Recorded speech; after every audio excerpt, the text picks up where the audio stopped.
this takes us to event number 3. This was definitely my worst finish out of the year. And I went against what I thought. You know, Gull Lake has historically been a great weed line lake, deep water lake. Definitely in docks too. And so I knew those were going to play. I fished some docks in practice, but I didn't think it was going.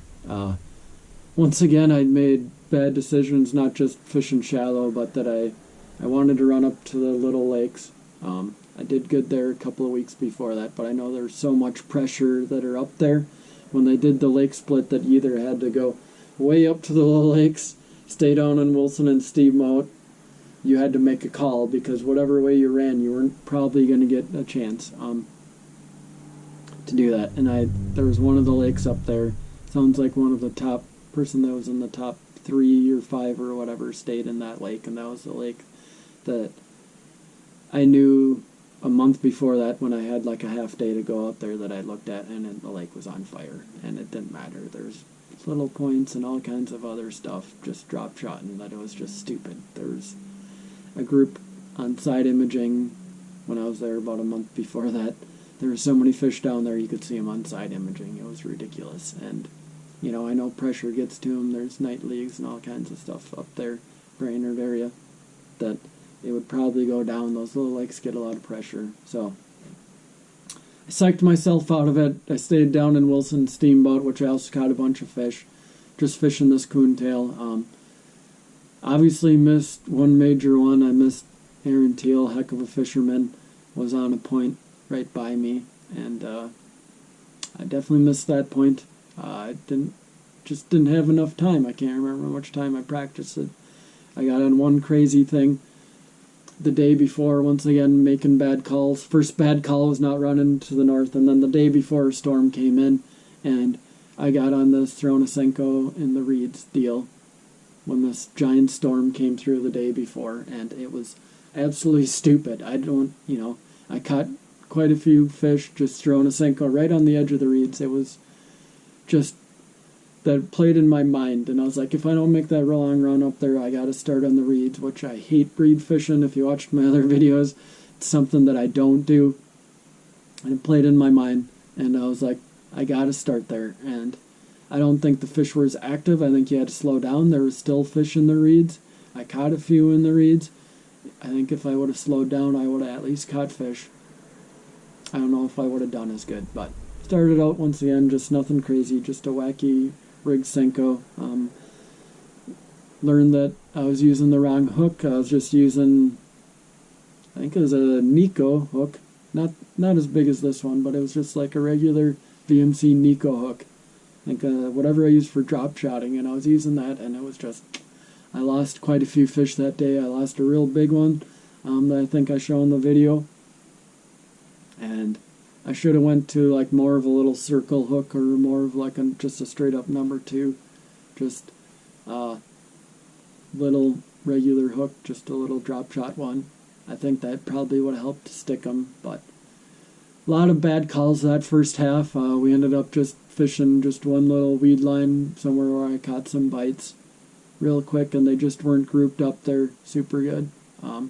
There were some fish in the coontail when I was there in practice and with that drop shot, and they just were not having it that morning. Like it was super slow. I ended up catching a couple, but you really need some good sun, I think, for that coontail bite, and whatever happened the day before, it wasn't going on. And so, a couple bad calls, fishing the reeds wrong,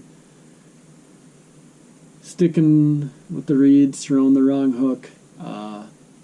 We just survived the first half.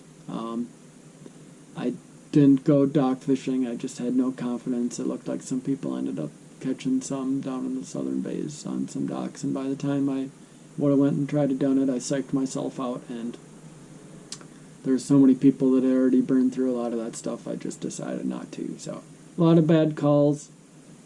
I stuck with what I said I wasn't going to do, which is fish, weed lines. I should have stuck shallow. Second half, I knew that I was hosed. I had to do as much as I could do. I wanted to start on a stretch of docks, which actually Aaron ended up starting just up from it, about where I started in practice. And then when I met him, he said that he had started on the same thing, did the exact same thing in practice, was just coming that way. So I was forced to start down here where I didn't have any. I went towards them, and I caught a few fish there, and then I jumped around them where him and another boat had just went through, and Matt Thompson was coming down.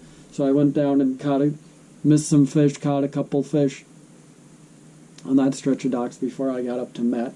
And then there was another boat coming down from that.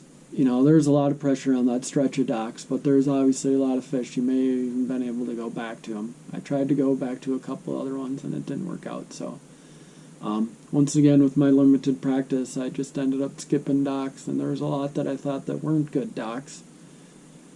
And so, that's kind of the thing, especially when I didn't have a good deep bite in the main lake. When they put that lake draw like that, I knew the main lake was really tough for me. That I had some bites on docks, and that's what I wanted to do, but there's certain areas, and there's a lot of people doing it.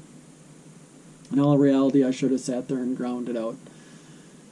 But that's what I did, just skipping a tube, nothing too crazy. Finesse head, couple other little things, skipping docks. I tried for a little bit just to fish a weed line up where Buff was, and some couple other boats were out on one of these humps, and we couldn't get it to happen. So I just kept sticking with docks. I tried pitching a little bit, which didn't happen for me. And so I just made one last call to kind of go down to the very end that you could fish, and started fishing docks. And I caught these fish here just enough to get me into the championship. But in all reality, there's a lot of bad calls. I ended up, whatever it was, 32nd, 30th, 33rd, somewhere in there, just enough to squeak me into the championship, which, you know, some of those calls go different on what to do, and it could have been real good. It could have been different than that, but that's the way it goes in tournament fishing.